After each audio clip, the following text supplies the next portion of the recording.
What's happening, folks? I'm Mitch Smith, and today I'm going to be taking some of the confusion out of bar chords for you. Okay, I get students all the time that they know how to make a couple bar chords, but they don't really know them by name, and they don't know which is major, which is minor, and all that. So sometimes we have the root note on the 6th string, in which case if we use our second finger to play that note, we have a major bar chord, whereas if we take that finger off, it's minor. And so people are confused because the same thing doesn't happen when the root note is on the 5th string. If we have that finger, it's minor, and if we take the finger off, it's a suspended chord. So how do we make sense of that? How can we remember that in a way that makes sense to us? Well, it's easy. If you're doing bar chords, then I'm assuming you've already learned most of your open string chords.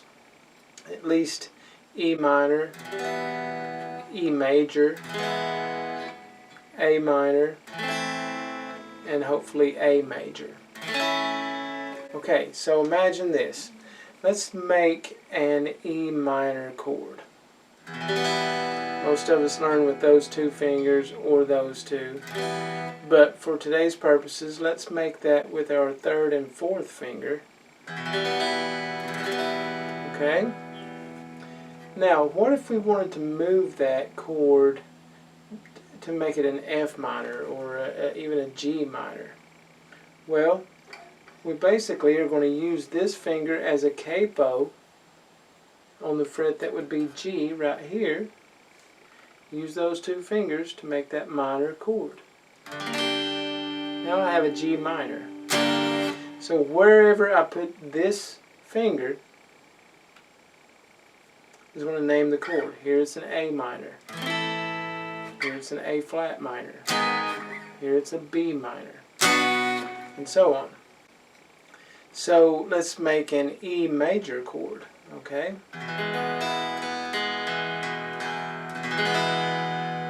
Okay?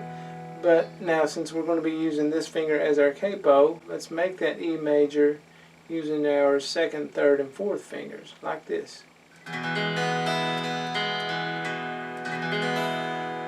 Let's say we wanted to play an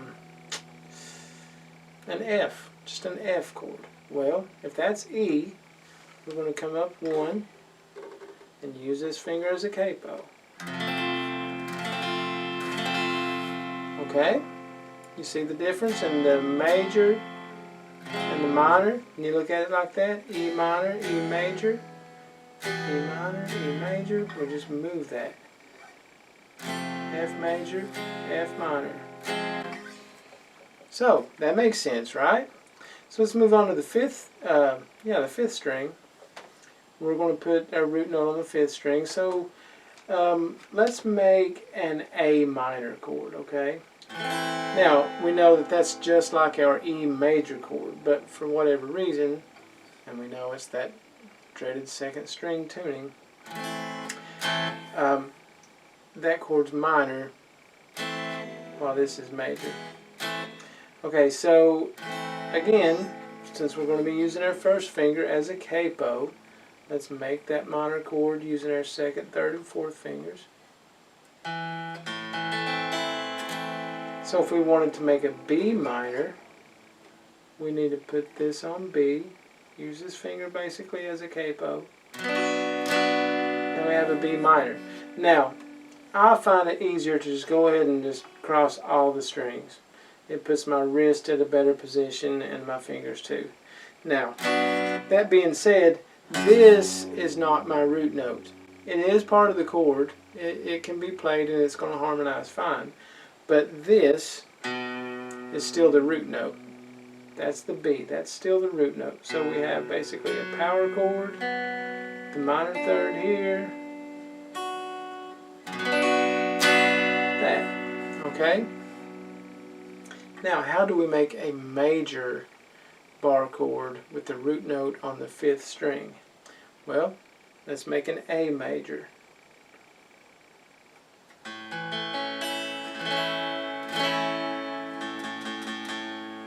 root note A right there.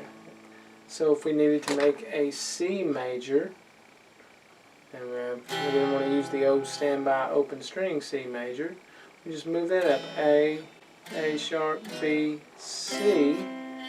Use this finger as a capo. Now I'm just going to be honest with you, I rarely make this type of bar chord just because that is such a hard thing for me to do, and I've never made myself get good at it. See there? My little fat fingers just don't want to cooperate. Okay, so I've got the root note, C, the fifth above that, the octave, the major third, and then the fifth above that. Okay? Now what I do instead when I need to make a major bar chord like that, I might play C up here and get it that way. Or I might just bar these three notes and omit that first string.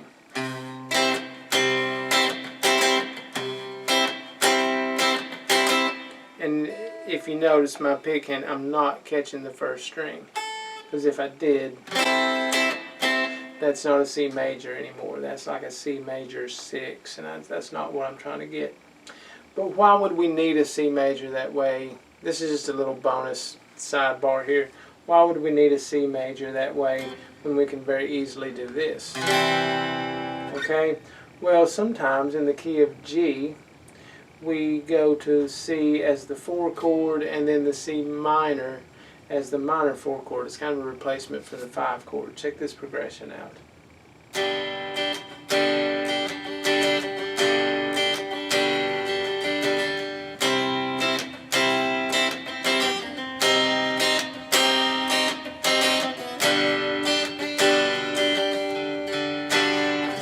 Okay, so that might be a reason why we would need to do a major chord, because getting to that minor from here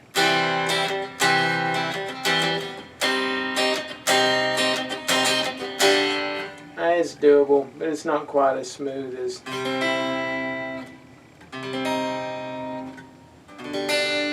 because that's the effect you're going. So hopefully that helps you a little bit with your bar chords, the difference between major and minor when the root note is on the 6th string, as well as major and minor when the root note is on the 5th string. And a lot of times we have this bar chord, here's another little bonus, where we just don't have a third.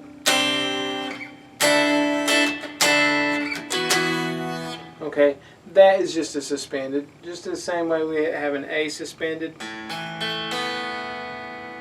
Okay.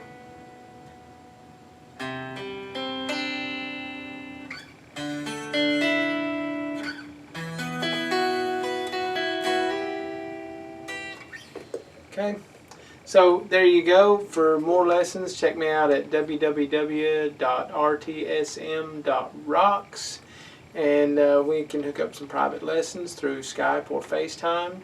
Or if you don't want to go that route, check me out on Udemy. I have plenty of courses available on Udemy that can help you take your guitar playing to the next level. Till next video, keep jamming.